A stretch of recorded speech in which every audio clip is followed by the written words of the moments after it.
Now, sometimes a brand name becomes so huge, it actually becomes synonymous with the product itself. Think about Hoover, for example, or Tupperware. But for Tupperware, those were the glory days. Today, the 77-year-old firm said there was a substantial doubt about its ability to continue as a going concern. Well, for generations, of course, there were Tupperware parties. The company had booming sales. So the big question, what's gone wrong? Joining us now is Josh Barry. He's a food and drink journalist. Josh, good to talk to you. What did go wrong for Tupperware? I think that today we live in a digital age, and Tupperware is a heritage brand that for 77 years has been, synonymous with households, but it hasn't adapted. And we've got a brand that is known, but doesn't really have any appeal to a younger audience.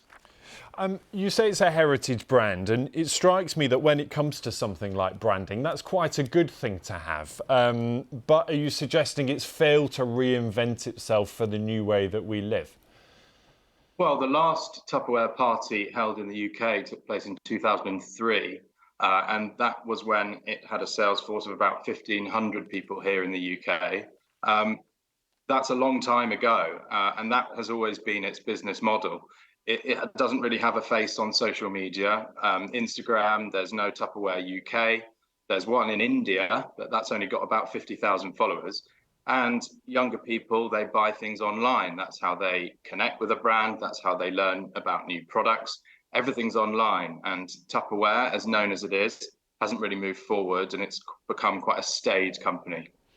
Yeah, and one would also assume, and we've been talking about this in the newsroom today, that a lot of people might be ordering things like deliveries, takeaways. They come pre-packaged in their own Tupperware, don't they? In a plastic pot of some sort that you probably end up reusing. Well, yeah, I mean, when Tupperware first came into existence, there wasn't really takeaways. There might have been pizza, I don't know, I wasn't around. But yeah, most takeaways now come in plastic containers. And actually, another big thing here is price. One thing, you can get free takeaway containers and use those, or you can go into a supermarket and buy something that Tupperware might charge £15 for £2 or £3. So the appeal really isn't there for younger consumers. Yeah, and you'll know about this in your job. To stay relevant, you've got to keep reinventing. You've got to do new stuff. You've got to be cool. You've got to be maybe subject to influencers and all that sort of thing. Is there any hope for Tupperware, or has the ship sailed? Well, I'd hope so, because it's been known for so long.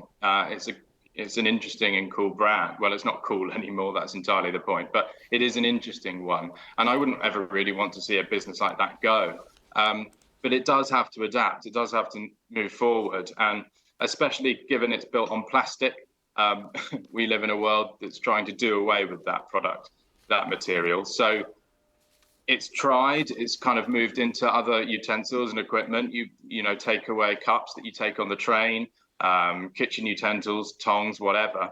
But it's got to move pretty quickly, and it doesn't seem to be.